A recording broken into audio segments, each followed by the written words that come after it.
Les ministres des Affaires étrangères de l'Union européenne appellent une nouvelle fois à la fin des hostilités en Syrie et en particulier à Alep.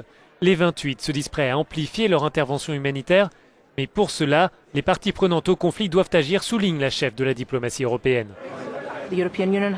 L'Union européenne a mis en avant une proposition pour pouvoir apporter un soutien médical, pour transporter les réfugiés hors des zones de conflit, et pour cela, nous avons besoin d'un arrêt des bombardements pendant quelques heures.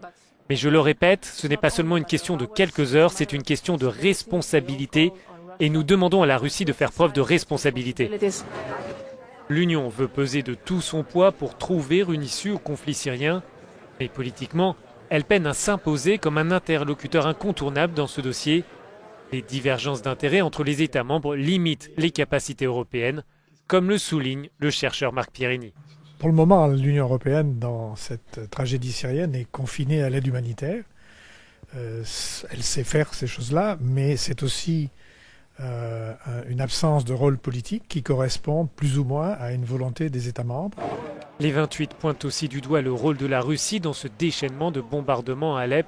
Mais pour l'Union, il n'est cependant pas question de sanctionner Moscou.